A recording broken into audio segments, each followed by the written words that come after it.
সুদর্শন পুরুষ,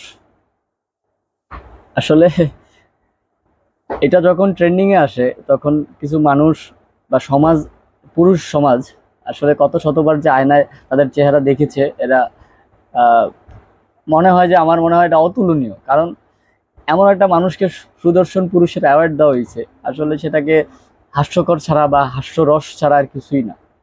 আসলে মেন কথা হচ্ছে, আসলে তাকে ওই অ্যাওয়ার্ডটা ওভাবে দেওয়া হয় নাই, ও এটা আসলে একটা ফলস আমাদের ছিল। এটা মূল কথা হচ্ছে, আমি যেটুকু জানার চেষ্টা করেছি, এটা এটা এই সুদর্শন পুরুষ তাকে অ্যাওয়ার্ড দেওয়া হয় নাই, তাকে অ্যাওয়ার্ড দেওয়া হয়েছে। আমি যেটুকু ঘেটে দেখলাম বা সোশ্যাল মিডিয়াকে খুব ভালোভাবে অবজার্ভ করার পর, ভালো কিছু চ্যানেলকে দেখার পর আমি বুঝলাম যে আয়োজক কমিটি তাকে এই ফ্যাশন ডিজাইনার অ্যাওয়ার্ড তাকে দিয়েছে, এবং আমরা তাকে ফলো আপ করে বা যেভাবে হোক, উল্টায় ঘুরায় যেভাবেই হোক, তাকে সুদর্শন পুরুষের খেতাবে করছে। আসলে তারা এরকম অ্যাওয়ার্ড দেওয়া হয় নাই।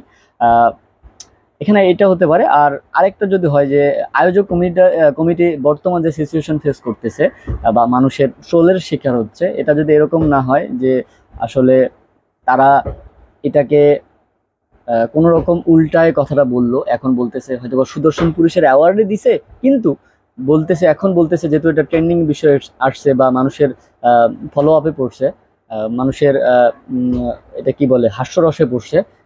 এখন হয়তো বা এমনও হইতে পারে কথাটা ঘোরায় নিচ্ছে যে এটাকে তাকে ফ্যাশন ডিজাইনার অ্যাওয়ার্ড দেওয়া হয়েছে, এটাও হতে পারে।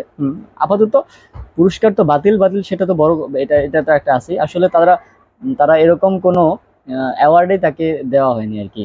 অ্যাডাব খান যেটা, অ্যাডাব খান যদি সুদর্শন পুরুষ হয়, ভাই আমরা কই যাবো? আমাদের কথা বাদেই দেন। যারা চলচ্চিত্র সোশ্যাল মিডিয়ায় তারা যারা ব্যবহার করে, বা চলচ্চিত্র সেক্টরে যারা আছে, যে ভালো ভালো অভিনেতারা আছে বা অ্যাক্টররা আছে, তারা কোথায় যাবে? তো আসলে এরকম ভুয়া নিউজ বা ভুয়া অ্যাওয়ার্ড যেটা, আসলে এগুলো আমরা জেনে বোঝা দেওয়ার চেষ্টা করবো, এবং এটাকে আমরা যে সবাই এটাকে ব্যবহার করি, বা আমরা এটা সোশ্যাল মিডিয়াকে যে কোনো মানুষকে একটা মানে যখন তখন হাইলাইট করি, এটা এদিকে ভাবে এগুলো চিন্তা না করে আমরা সবসময় পজিটিভ জিনিস চিন্তা করবো, যে আসলে সে অ্যাওয়ার্ড পাই নাই, অথচ অ্যাওয়ার্ড পেয়েছে অন্য কোনো মানে কারণে, যেটা ফ্যাশন ডিজাইনার অ্যাওয়ার্ড ছিল, স্টাইলিশ ফ্যাশন ডিজাইনার।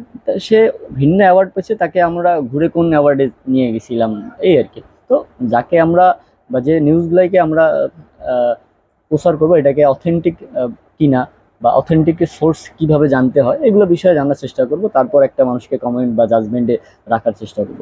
তো আমাদেরও ভুল হয়, আমরাও চেষ্টা করব ভালো জিনিস আপনাদেরকে দেওয়ার, এবং আমরাও চেষ্টা করব যেন আমাদের চারপাশে মানুষগুলো, এবং আমরা যারা সোশ্যাল মিডিয়াকে হাইলাইট করি বা ব্যবহার করার চেষ্টা করি, আমরা অথেন্টিক জিনিসগুলো জানার চেষ্টা করি।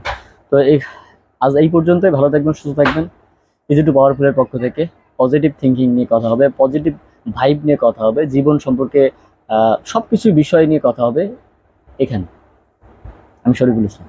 ভালো থাকবেন, সুস্থ থাকবেন, সুস্বাস্থ্য কামনা করে, এবং ভালো জিনিস চিন্তা করার মাধ্যমে আজকে শেষ করুন। আসসালামু আলাইকুম ওয়া রাহমাতুল্লাহ।